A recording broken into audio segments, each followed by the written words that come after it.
তাই আল্লাহ নবীরে খুশি করার জন্য বলে আলাম ইয়াজিদকা ইয়াতীমান ফাআওয়া। আল্লাহ বলে বন্ধু একটু স্মরণ করে দেখেন আপনি কি এতিম ছিলেন না? আমি আল্লাহ কি আপনারে আশ্রয় দেই নাই? বন্ধু আপনি তো এতিম ছিলেন, তখনও আপনাকে আমি ভুলি নাই, ভুলি নাই, ভুলি নাই, ভুলি নাই। আর এখন বুঝি আপনারে আমি ভুলা যাব। আলাম ইয়াজিদকা ইয়াতীমান ফাআওয়া। বন্ধু আপনি এতিম ছিলেন, আমি আপনাকে তখনও ভুলি নাই, আপনাকে আশ্রয় দিছি। এরপর আল্লাহ বলেন ওয়াজাদাকা দাল্লান ফাহাদা। বন্ধু আপনি তো পথ হারা অবস্থায় থাকার কথা, আমি আল্লাহ আপনাকে পথ দেখায়া দিছি। এটার ব্যাখ্যা হলো যেই ছেলেটার মা নাই, বাবা নাই গো, আত্মীয় স্বজন কেউ নাই, গার্জেন নাই, এই ছেলেটা তো লেখাপড়া করতে পারে না। এটা তো রাস্তার টোকাই হয়, হিরঞ্চি হয়। বাস্তব না বাস্তব? যার মা বাবা নাই, কেউ গার্জেন না, এটা রাস্তাঘাটে দৌড়াদৌড়ি করে, লেখাপড়া করে না, খারাপ হয়ে যায়। আল্লাহ কয় বন্ধু আপনার মা নাই, বাবা নাই, গার্জেন নাই, আমি আল্লাহ আপনাকে গার্জেন হইয়া স্নেহের চাদর দিয়া ঘুরা রাখছি, পথ হারা আপনাকে করতে দেই নাই।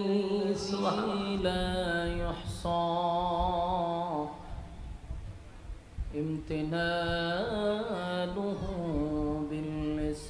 باللسان ولا بالقلم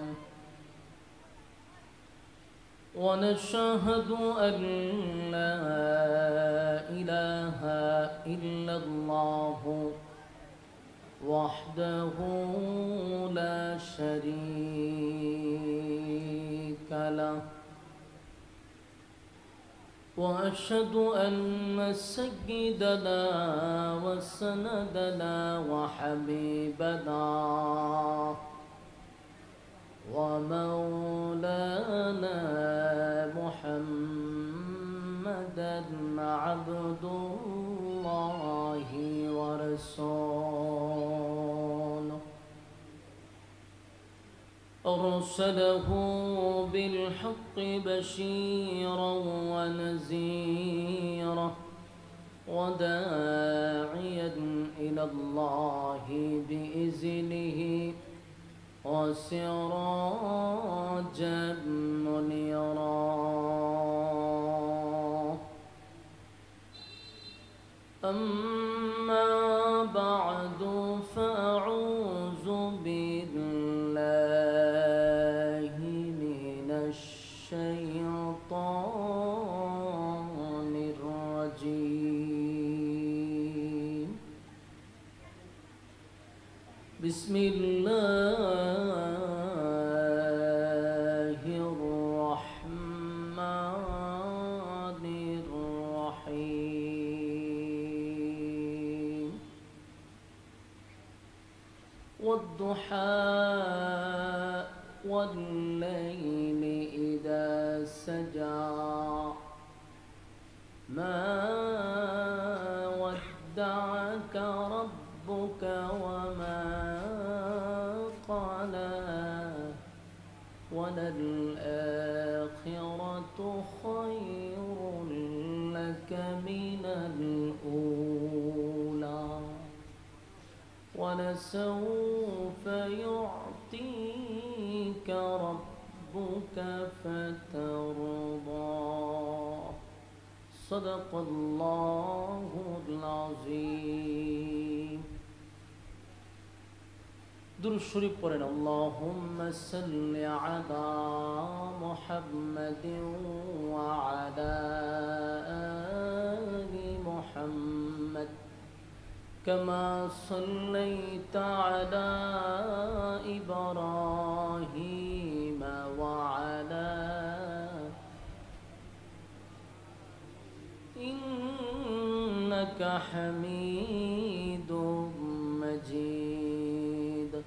اللهم بارك على محمد وعلى آل محمد كما باركت على إبراهيم وعلى إنك حميد مجيد मेरा दिल तलब रहा है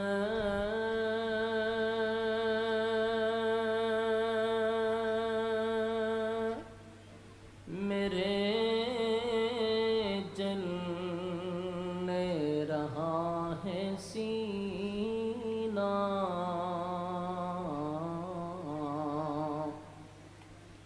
ए दवा वही मिलेंगी मुझे ले चलो मदीना बलगल आला बिकमालिही कशफत तुजा बिजमालिही हसनत जमीअ खिसालिही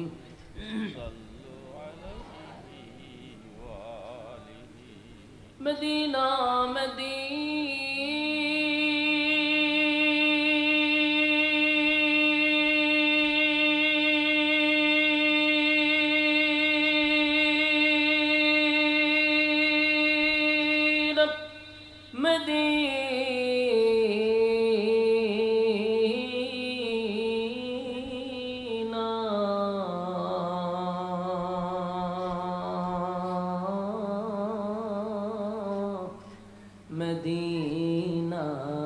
मदीना मुमिनों की गुनगुना है दीदार मदीना आशिकों की तमन्ना है बलगल उला बिकमालिही कशफत तुजा बिजमालिही हसनत जमीअ खिसालिही सल्लु अलैहि। আলহামদুলিল্লাহ, আয়োজিত আজকের এই হবিগঞ্জ জেলার দাউদনগর জামিয়া মাদানিয়া সয়দা দনবিবি খায়রুন্নেসা মাদ্রাসা ও ইয়াতিমখানার উদ্যোগে ওয়াজুদর মাহফিল। আজকের মাহফিলের সভাপতিত্ব করছেন শেখুল কোররা আল্লামা আব্দুল হাকিম শায়েকে নিশাপটি দামাত বরকাত। এছাড়াও আর অনেকেই আছেন, জনাব সৈয়দ হাবিবুর রহমান পারভেজ সাহেব, জনাব সৈয়দ আনিসুর রহমান সাহেব, জনাব মোহাম্মদ মুজাহারুল হায়দার চৌধুরী জুনাইদ সাহেব, জনাব সৈয়দ আজিজুর রহমতুল্লাহ আলাইহি কিতাবা সৈফুর সাহেব রহমতুল্লাহ আলাইহি মরে আছেন না। আজকের মাহফিলের যিনি মধ্যমণি, আমার পরে যিনি আলোচনা রাখবেন, আপনাদের কাঙ্ক্ষিত মেহমান হযরত মাওলানা আব্দুল খালেক শরীয়তপুরী দামাত বরকাতুহুম আমাদের মধ্যে চলে আসছে ইনশাআল্লাহ। আমার আগে যিনি আলোচনা শুনছেন এতক্ষণ, আপনাদেরই মাদ্রাসারই ফসল। বর্তমানে উনি ঢাকা একটি মাদ্রাসায়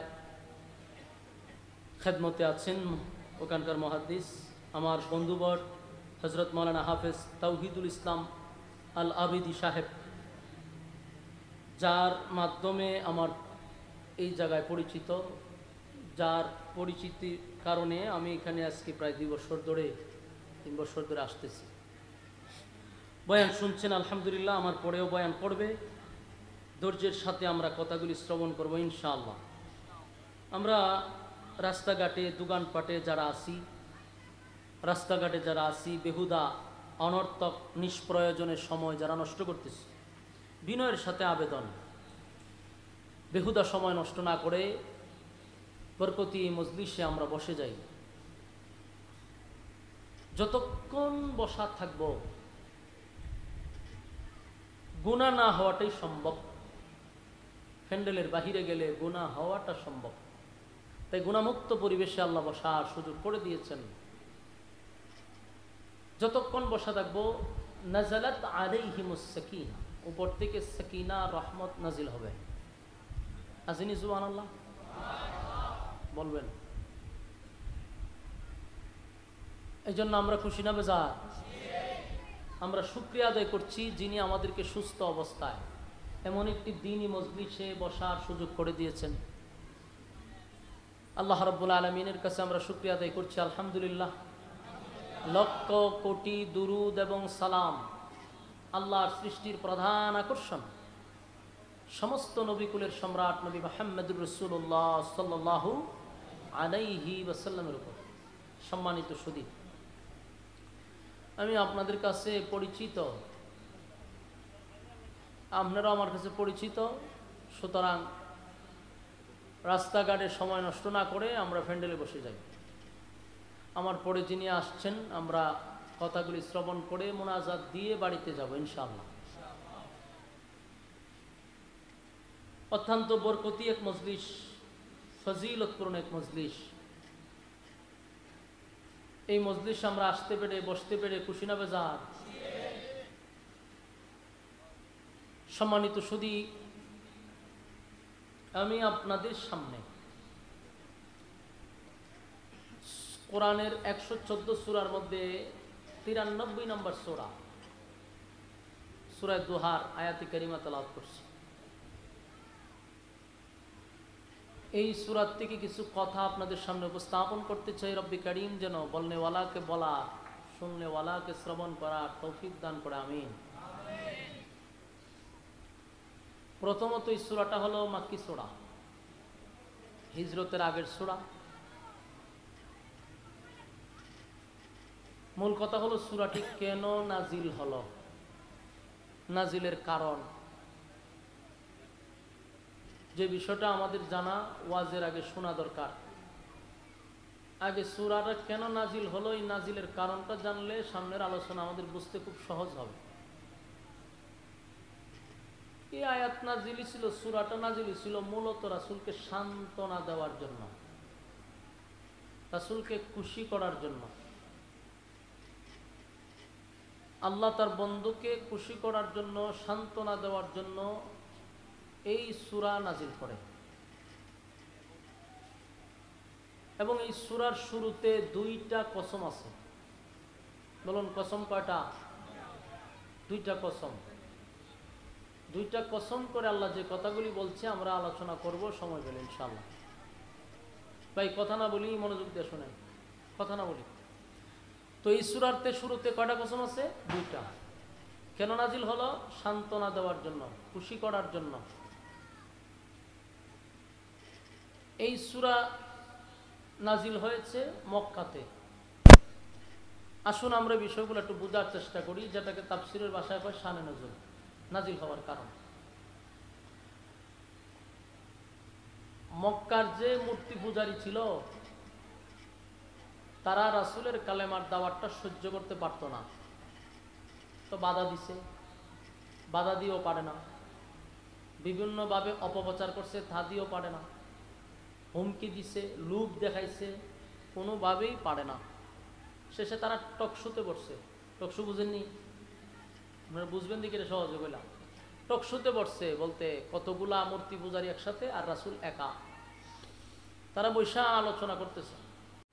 কিন্তু মক্কাতে যত ব্রেনি লোক ছিল, বুদ্ধিজীবী ছিল, এরকম বাঘা বাঘা লোকগুলা তারা এই টকশুতে বসাইছে।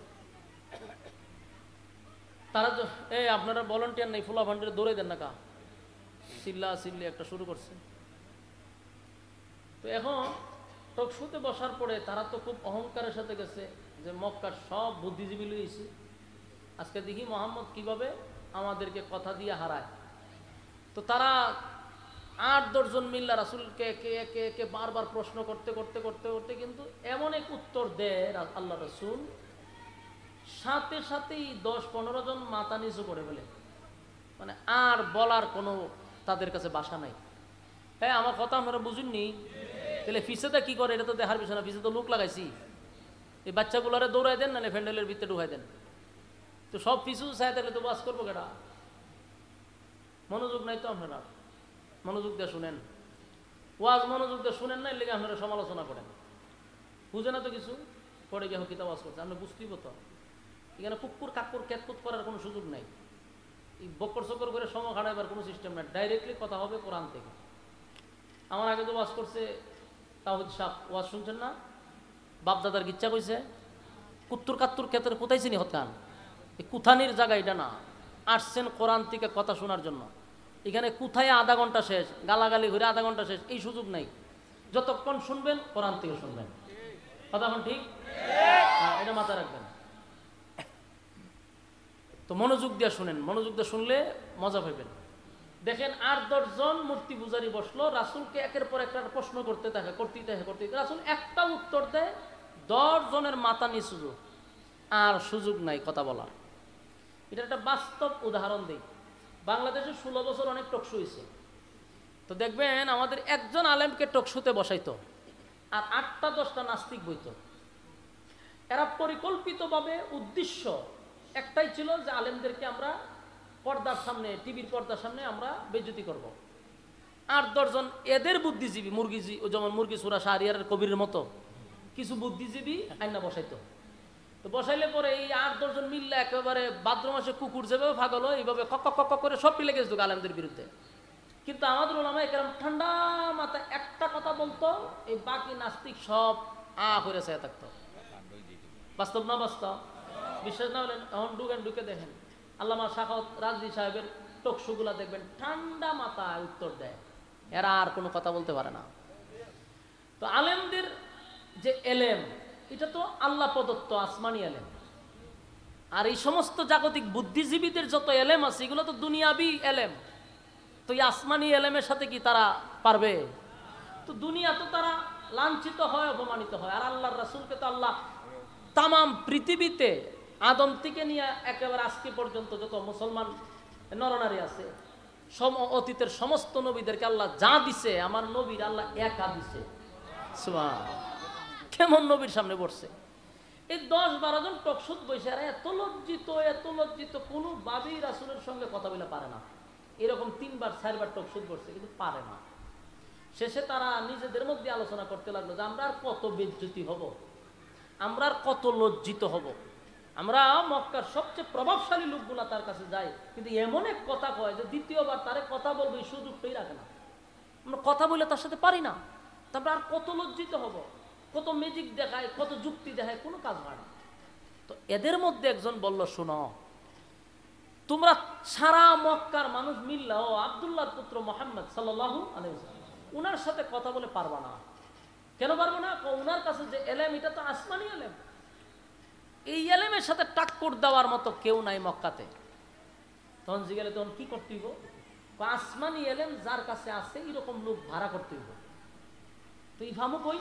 মক্কাতে নাই, কিন্তু মদিনাতে অভাব নাই। এখন এরা করলো কি, 400-450 কিলোমিটার দূর গেছে দৌড়াইয়া, ওই আসমানি এলেম ভাড়া করে লইব। মদিনায় গিয়া দেখে ইয়াহুদি পণ্ডিতের অভাব নাই, তাওরাতের আলেম আছে। এরা চিন্তা করলো এদের মধ্যে একজন নিয়ে গেলে মুহাম্মদের সাথে আমরা টকশোতে বসবো, আমরা জিতে যাব। তো যাওয়ার পরে তারা কয়েকজন পাদ্রীর সামনে বসে বললো যে দেখেন, বহুদূর 400 কিলোমিটার দূর থেকে আমরা ক্লান্ত শরীর নিয়ে আসছি আপনাদের কাছে, আমরা বড় মুসিবতে আছি। বলে কি মুসিবত? বলে আমাদেরই বংশের, আমাদেরই রক্তের, আমাদেরই বাতিজা, আমাদেরই সব,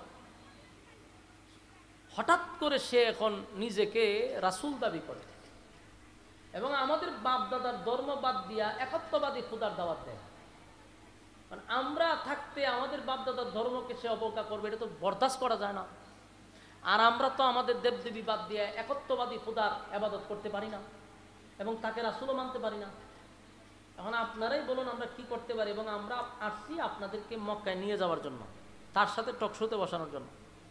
তো পাদ্রীরা সব কথা শোনার পরে বললো যে আমি কিছু বলবো, তোমরা উত্তর দিবা, সঠিক হলে উত্তর দিবা।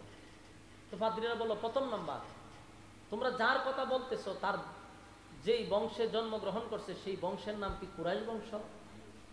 মক্কার মানুষ তো কুরাইশ বংশ। আচ্ছা, তার দাদা কি আব্দুল মুত্তালিব ছিল? বলে আব্দুল মুত্তালিব ছিল। খানায় কাবার মুতাওয়াল্লি? বলে এটাও সঠিক। তার বাবার নাম কি আব্দুল্লাহ ছিল? বলে এটাও তো সঠিক। মার নাম কি আমেনা ছিল বলে হয় এটাও সঠিক। সব ডিটেলস ফাদরিরা বলা শুরু করছে। মক্কার মানুষরা যারা আসছিল এরা সিদ্ধান্ত করে যে আমরা বলার আগে সব বলা শুরু করছে। তার মানে এরা মদিনার থেকেও আব্দুল্লাহর পুত্র মোহাম্মদের খোঁজ খবর রাখে। শেষে পাদ্রীরা বলল যে আমাদের যা বুঝার আমরা বুঝছি, আমাদের আর মক্কার যাওয়ার দরকার নাই। তবে আমাদের পক্ষ থেকে 3টা প্রশ্ন আমরা বইলা দিই, যদি 3 প্রশ্নের জবাব উনি দিতে পারে তাহলে আপনারা যারা আসছেন আপনারা আপনাদের বংশের সবাই মিল্লা তার উপরে কালেমা পড়ে ঈমান আনবেন। কথাটা কিন্তু বলছে ইহুদি পাদ্রী যে যদি 3 প্রশ্নের জবাব দেয় তাহলে আপনারা চোখটা বন্ধ করে কালেমা পড়ে ঈমান আনবেন।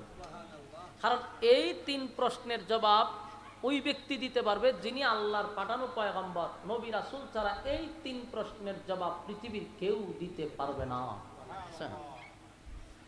মক্কার মানুষরা পড়ছে পেরেশানিতে যে আমরা এত দূর আসলাম এদেরকে নেওয়ার জন্য, এরা যাইতে রাজি না। মন খারাপ 3 প্রশ্ন লইয়া বারাক্রান্ত মন নিয়ে আবার মক্কায় ফিরে আসছে। আইসা আবার এরা বসে বসে চিন্তা করতেছে কি করা যায়, যতবার যাই তো খালি বেজ্জতি হই। লো আবার যাই, গেছে রাসূলের কাছে গিয়া বলল যে বাতিজা তুমি তো আমাদেরই বংশের, আমাদেরই রক্তের, আমাদেরই কলিজা, তো আমরাও চাই না তোমারে বাদ দিয়া কিছু করতে। তুমি যেহেতু নিজের রাসূল দাবি করো, আমরাও চিন্তা করতেছি তোমার ধর্ম মানা যায় কিনা। তবে 3 প্রশ্নের জবাব যদি তুমি দিতে পারো আমরা তোমার রাসূল হিসাবে মেনে নিব। কথা বুঝতেছেন?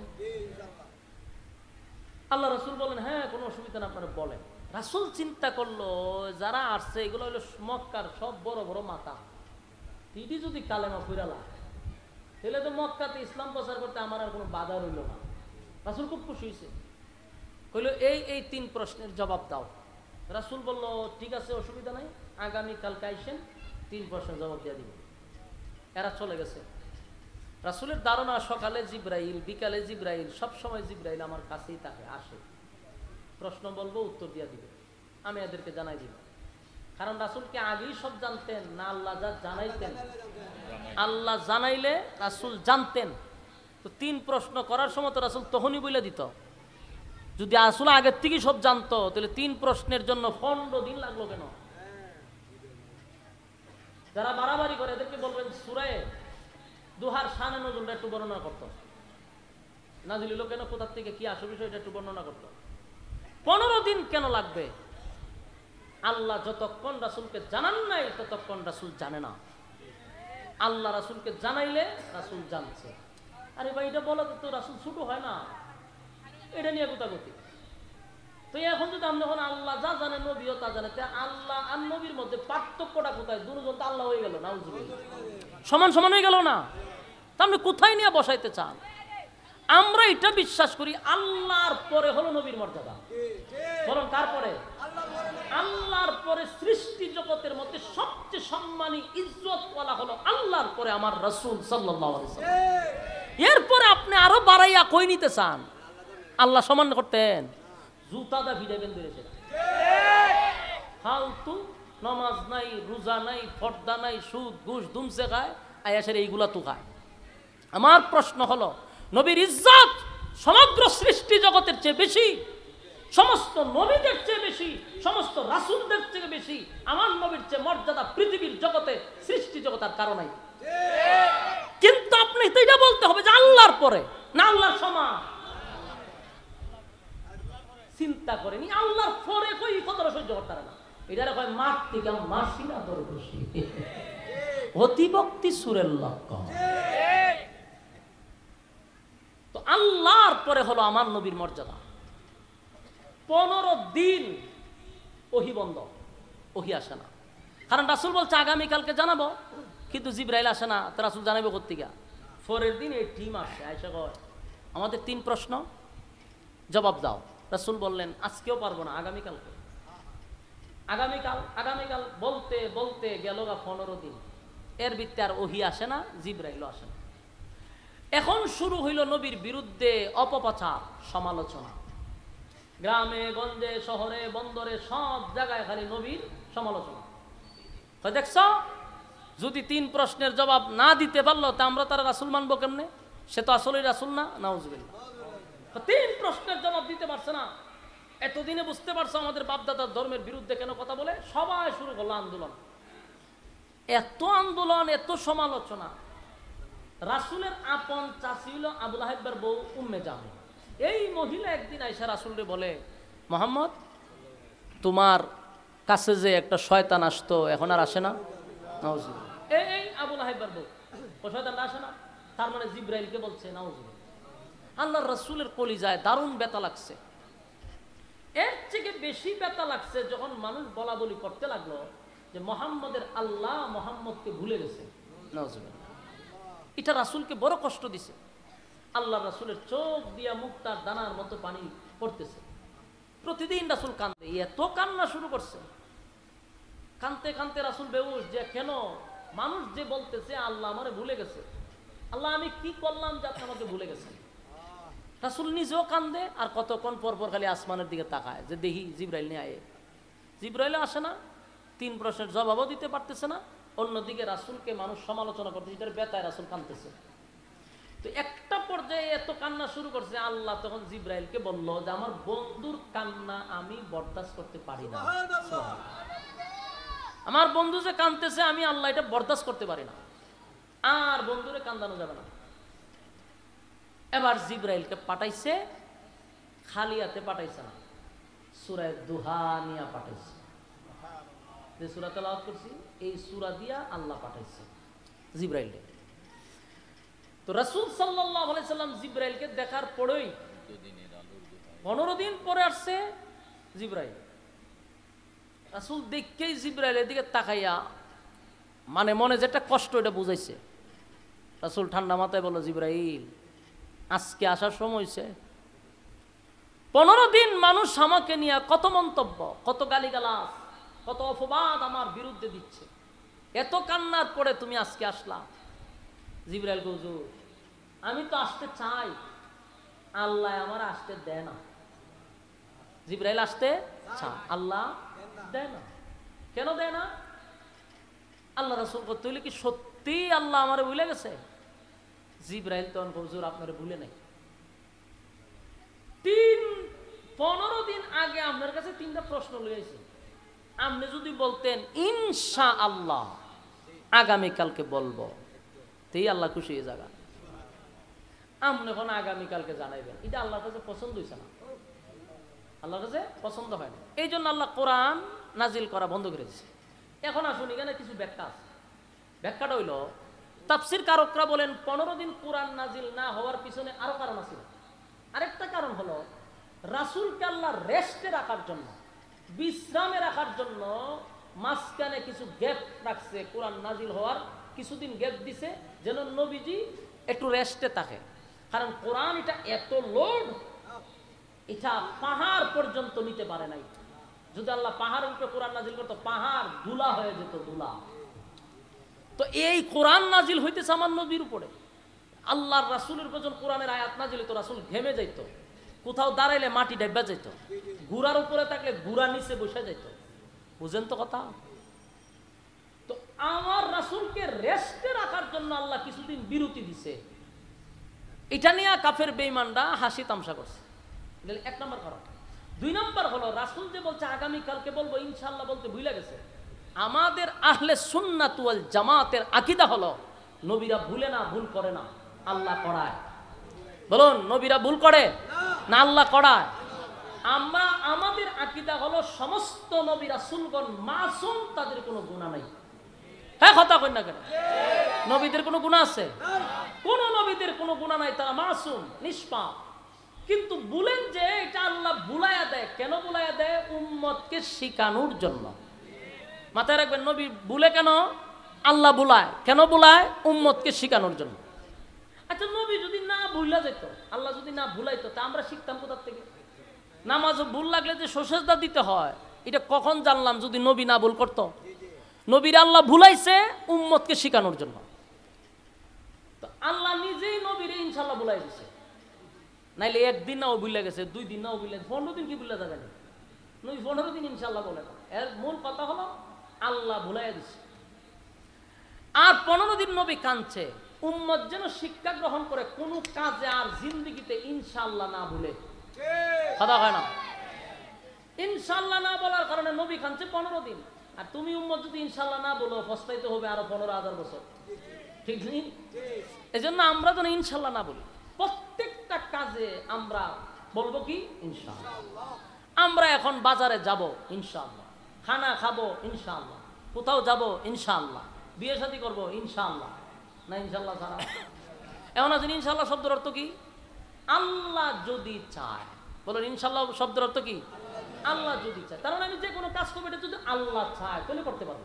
কতক্ষণ ঠিক? এখন আসুন, তো রাসূল বুঝতে পারছে, আহা তাহলে তো আমি এই কারণে আল্লাহ আমার প্রতি রাগ করছে, তার মানে কি আল্লাহ আমার ভুলে গেছে? তখন আল্লাহ বলেন, বন্ধু আয়াত নাজিল করছে, সূরা নাজিল করছে। এই সূরা নাজিল করে 15 দিন যে নবী খানছে, নবী যে কষ্ট পাইছে, সব দুঃখ আল্লাহ মুচ্ছা দিছে এই সূরা নাজিল করে। আপনারা যদি মনোযোগ দিয়ে সূরার প্রতিটা কথা শুনেন, বুঝবেন যেন প্রতিটা আয়াতেই আমার নবীরে খুশি করবার লাগে আল্লাহ নাজিল করছে। প্রতিটা আয়াতে যেন আল্লাহ নবীরই খুশি করলো। সুবহানাল্লাহ। আল্লাহ তখন বলে, ওয়াদ-দুহা ওয়াল-লাইলি ইযা সাজা মা ওয়াদ্দা'আকা রাব্বুকা ওয়া মা ক্বালা ওয়ালাল আখিরা। জাহান্নাম দেখাইলো, এমন কি আল্লাহর সঙ্গে বন্ধুর কথা হইল। আমার নবী একমাত্র আমার আল্লাহর সঙ্গে কথা বলছে সরাসরি। সুবহানাল্লাহ। মুসা নবী কথা বলছে রে, কিন্তু 70,000 পর্দার আড়ালে। কথা কি বুঝতেছে? আল্লাহ বলেন, মুসা তুমি যে আমার সঙ্গে কথা বলো, কি বুঝছো? কতটুক দূরত্বে তুমি আর আমি? মুসা কয় কয়েক হাত দূরইব। আল্লাহ কয়, মুসা তোমার সামনে আমার 70টা পর্দা আছে, এক একটা পর্দা পাড়ি দিতে 500 বছরের রাস্তা। তুমি আমার সাথে এত দূরত্বে কথা বলো। আর আল্লাহ বলেন, আমার বন্ধুরে আমি দুনিয়ায় পাঠাইলাম, বন্ধুরে মন মতো বানাইলাম, সৌন্দর্য দিলাম। সব নবীরে যা দিছি, আমার নবীরে আল্লাহ একা বেশি দিছে। কথা হয় না? ওই মিয়া সুবহানাল্লাহ কইন। খালি তো কইন আমরা নবীর ওয়াজ করি না। আমার ইউটিউবে শুধু নবীর শানের ওয়াজের বড় কয় নবীর দুশমন। কারণ একটা দোষ আমি বাইর করছি যে কেরে আমার আশেক কয় না, কারণ নাচতে পারি না, গান গাইতে পারি না, নিশিরাতে বাঁশি বাজাও ইতা হইতে পারি না।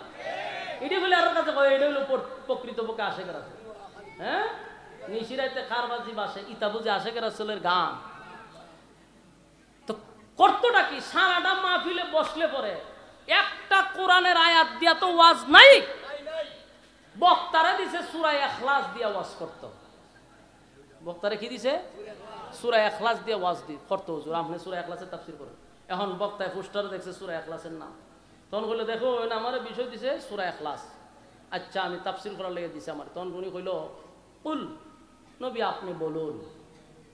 নবীকে, নবী হইল হাসাইন হুসাইনের বাবা। হাসাইন হুসাইনকে ফাতেমার সন্তান, ফাতেমাকে নবীর সন্তান। হুসাইন কি হইল? কারবালা শহীদ হইল। কারবালা কি কই? কারবালার পুরা ঘটনা হইয়া সময়ের অভাবে তাফসীর করতে পারছি না। এই হলো তাদের ওয়াজ। এরা হয় আশিকে রাসূল। আর কোরআন দিয়া আমাদের উলামায়ে কেরাম এইভাবে একেবারে বুঝাইয়া দেওয়া হয়, এরপরে আমরারে হয় আমরা নবীর দুশমন। আফসোস আফসোস, কত কষ্ট লাগে কথাগুলি শুনলে। নবীর জন্য জীবন আমরা দেই। আপনি নবীর বিরুদ্ধে বাংলাদেশে কেউ কুড়ুক্তি করলে আহলে হক উলামায়ে কেরাম সর্বপ্রথম রক্ত দেয়।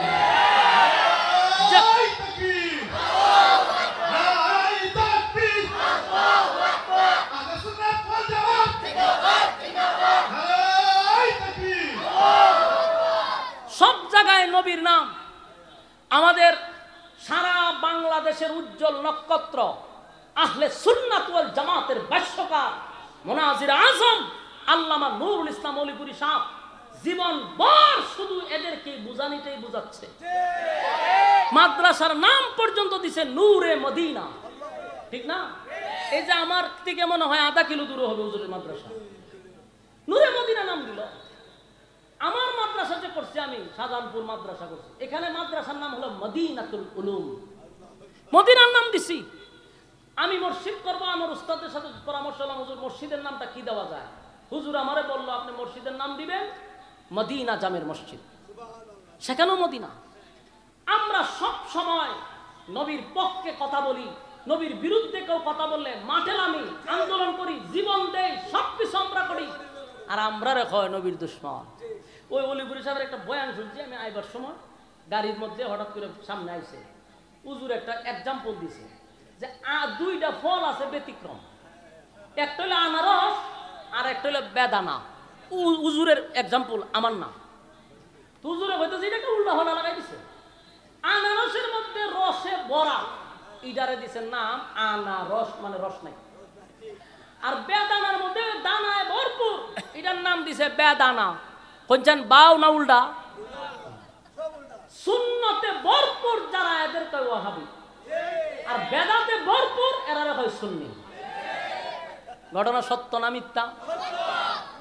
সম্মানিত সুধী, দাড়ি রাখছি নবীর মহব্বতে, টুপি লাগাইছি নবীর মহব্বতে, পাঞ্জাবি লাগাইছি নবীর মহব্বতে, এই লাইনে চলতেছি নবীর মহব্বতে, আমাদের প্রতিটা কাজ নবীর মহব্বতে। ঘুমাইতে যাই নবী যেইভাবে ঘুমাইছে ডান কাঁধে, আমরা সেইভাবে ঘুমাইতে চাই নবীর মহব্বতে।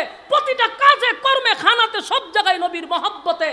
আমরার মধ্যে বলে নবীর মহব্বত নাই। ও মেকআপ টেকআপ লাগাইয়া এরপরে লাল নীল বাতি লাগাইয়া যারা এরার ভিতরে নবীর মহব্বত আছে। শুনো, সারাটা ওয়াজ শূন্য আপনারা বিবেকের কাছে ছেড়ে দিলাম। সারা ওয়াজের মধ্যে নাই একটা কোরআনের আয়াত উল্লেখ দৌড় মারবার মন চায়। মক্তবের ছাত্ররা এর চেয়ে সুন্দর করে পড়ে, তো পড়তো কেমন আয়াত করতে না। এরপরে নাই হাদিস নাই কোরআন, কতক্ষণ বাপ দাদার গিচ্ছা আজগবি কাল্পনিক, নাই কোরআনও নাই হাদিস ইত্যা কইয়া এরপরে হয় সময়ের অভাবে ওয়াজ করতেছি না। আমি আপনাদের কাছে মাফ চাই ভাই, আপনাদের বিরুদ্ধে না, আমি একটা বক্তব্য আজকে এক সপ্তাহ ধরে দিতেছি। আপনার আকিদা আপনার কাছে, আমার আকিদা আমার কাছে, কিন্তু আমাদের ইসলাম এক। আপনি যেই আল্লাহকে আল্লাহ বলেন, আমিও সেই আল্লাহর আল্লাহ বলি। আপনি যেই নবীর জন্য মহব্বত পাগল, আমিও সেই নবীর মহব্বতে পাগল।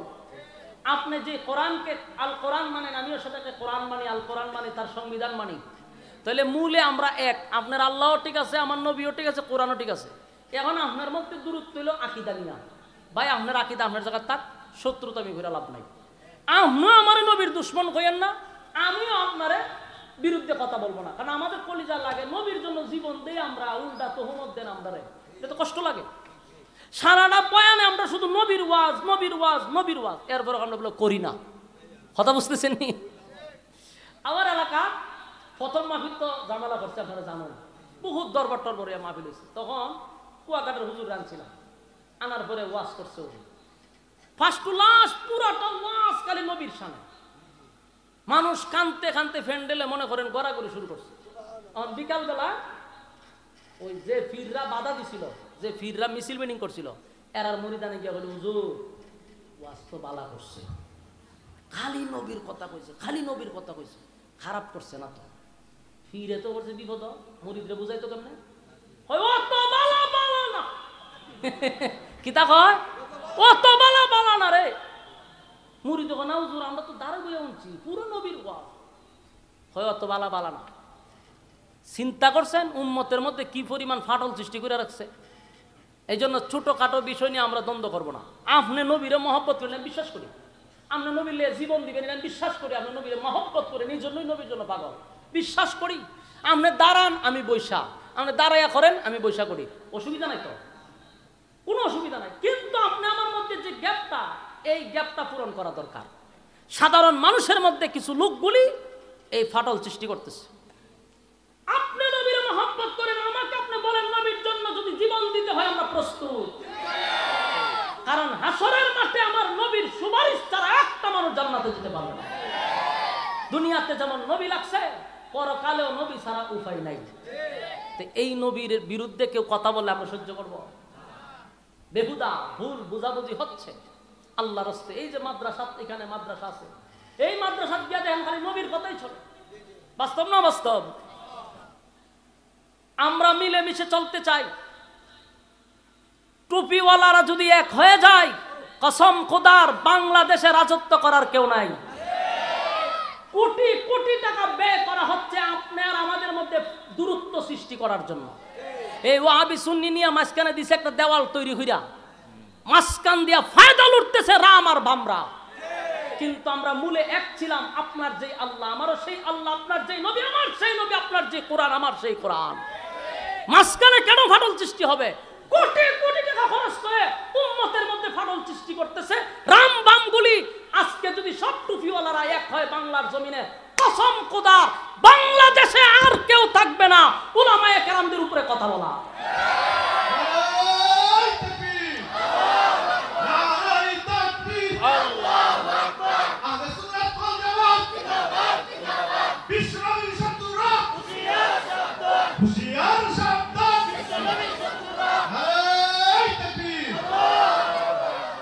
সম্মানিত সুধী, এই জন্য ছোটখাটো বিষয় নিয়ে আমরা দ্বন্দ্ব না করি। কথা বুঝতেছেন? আমরাও নিজেকে আহলে সুন্নাত ওয়াল জামাত দাবি করি। আমার যে সমস্ত ভাইয়েরা সুন্নি দাবি করে, এরা নবীরে মহব্বত কইরি দাবি করে।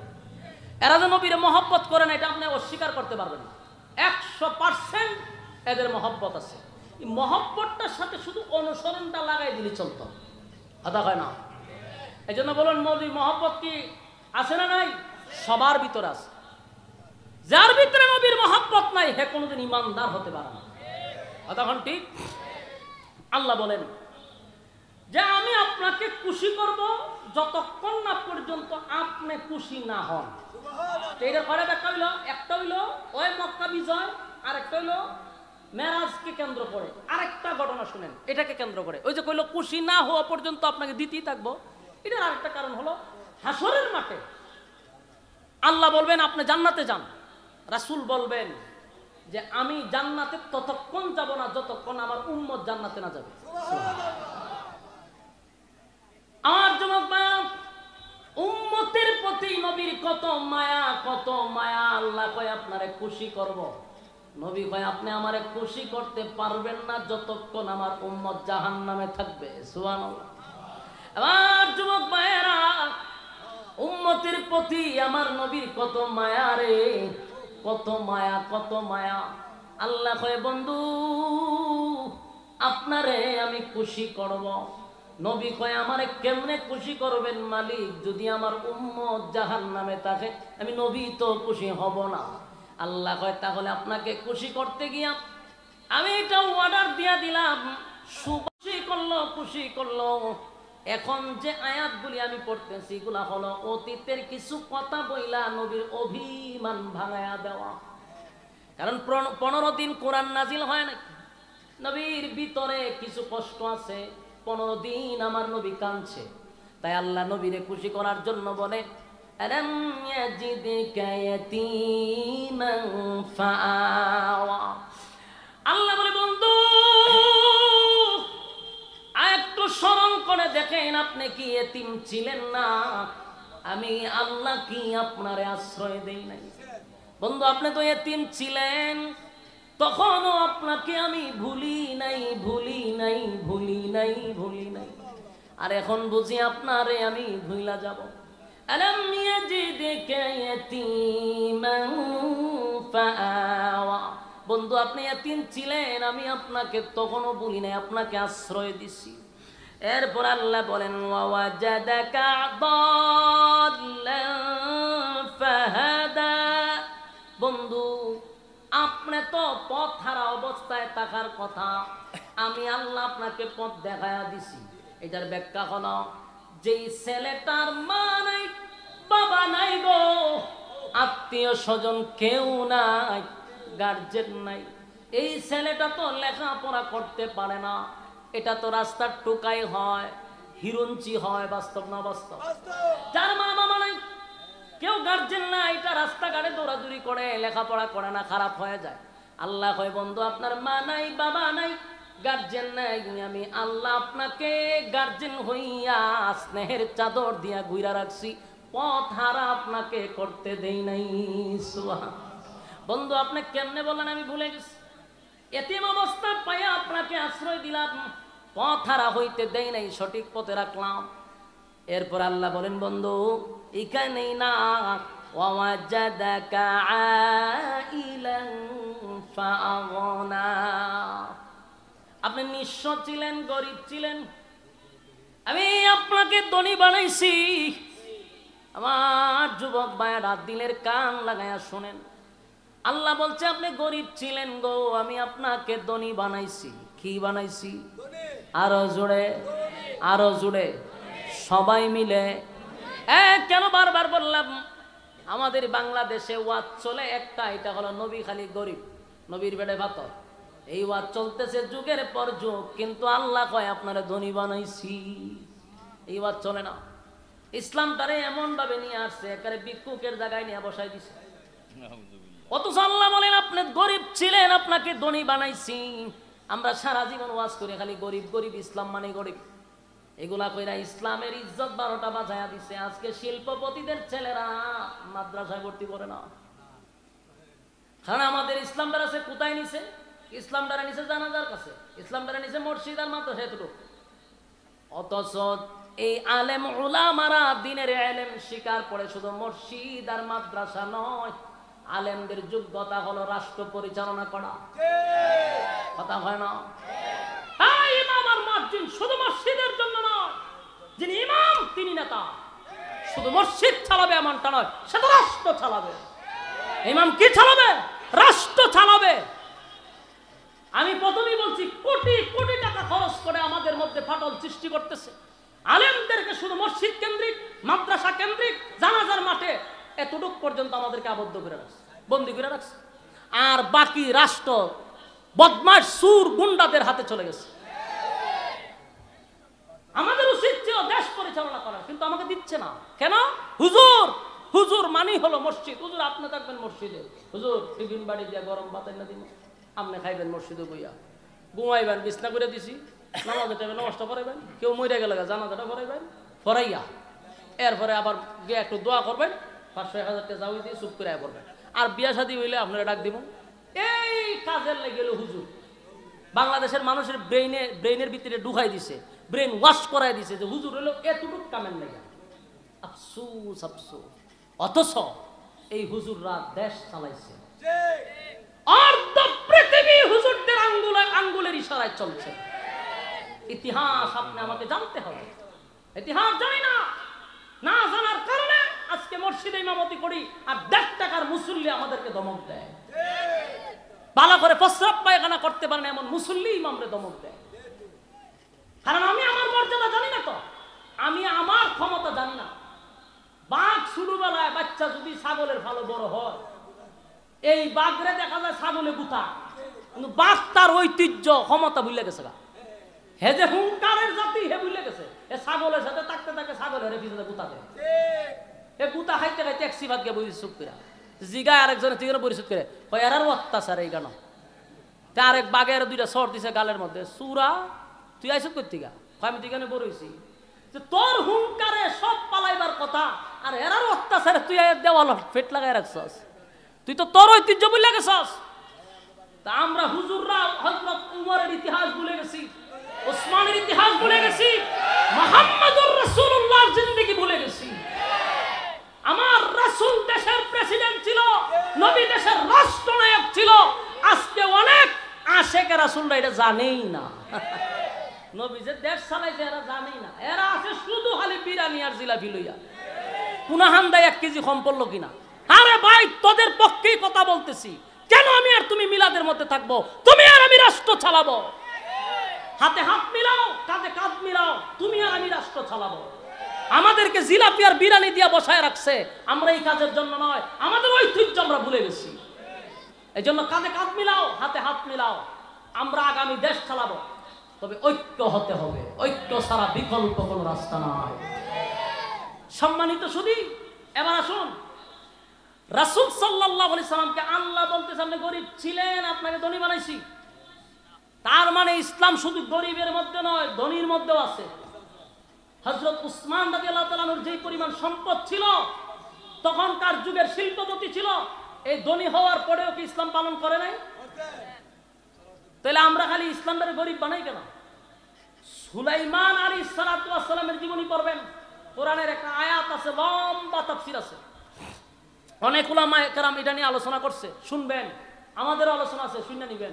সুলাইমান নবীর আল্লাহ গোটা পৃথিবীর বাদশা বানাইছে, পৃথিবীর, গোটা পৃথিবীর, একটা দেশ নয়।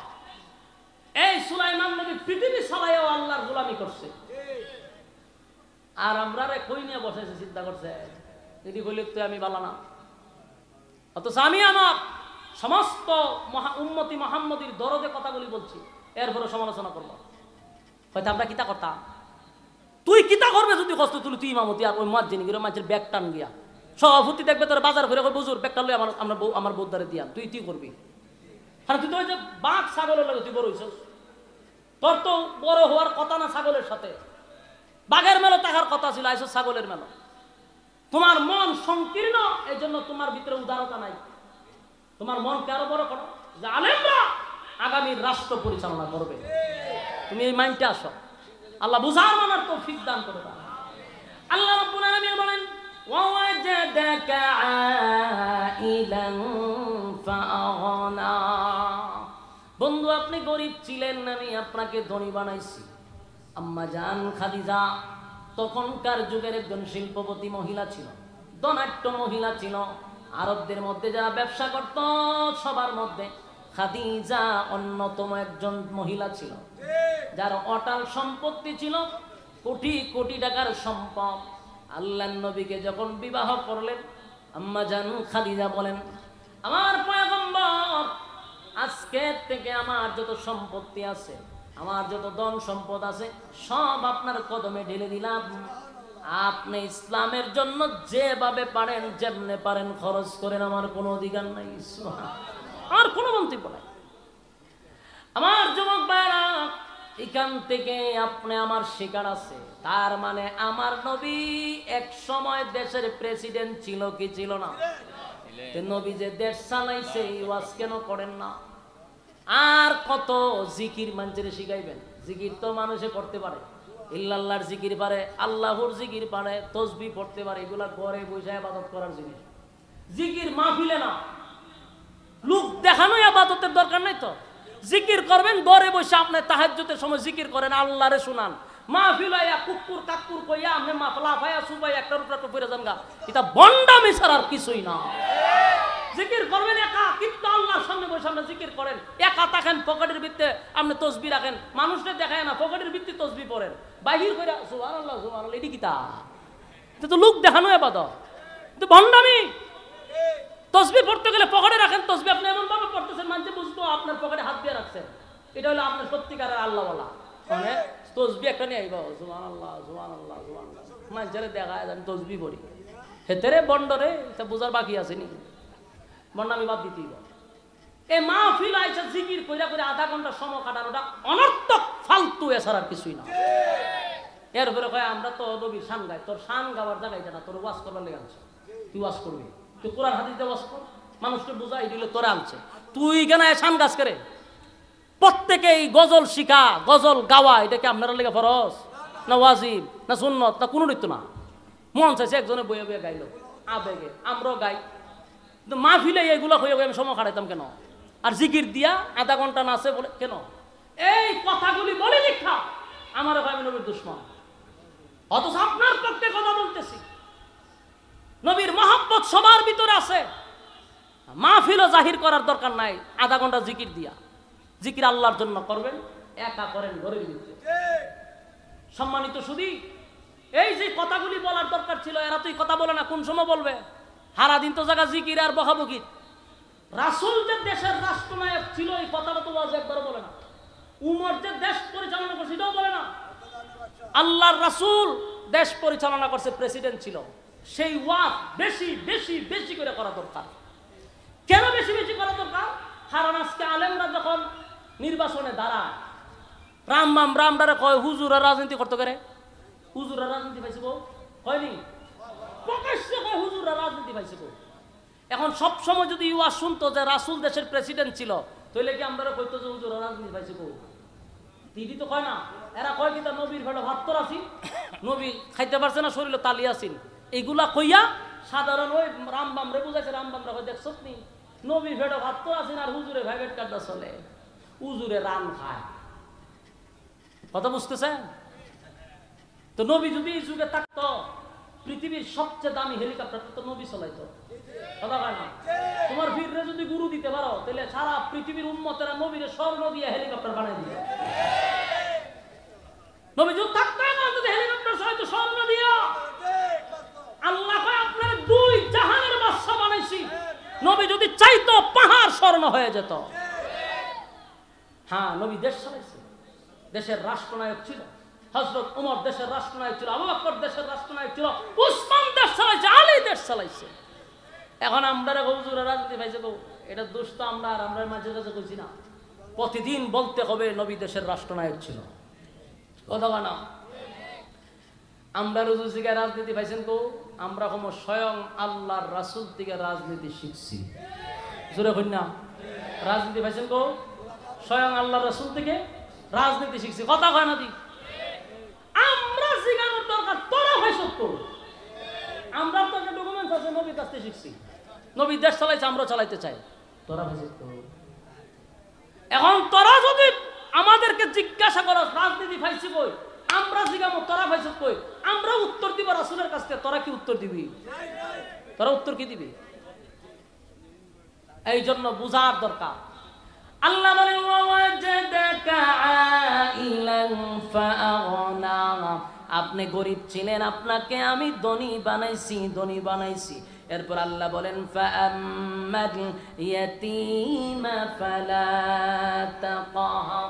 আমার যুবক ভাইরা, আল্লাহ রাব্বুল আলামিন তার বন্ধুকে উদ্দেশ্য করে বলে, বন্ধু আপনি এতিম ছিলেন, তাই এতিমের প্রতি আপনি কঠোর হইয়েন না। বলুন, আমার নবীর চেয়ে বড় এতিম কি আর কেউ ছিল? আমার নবী ছিল সমস্ত এতিমদের সর্দার।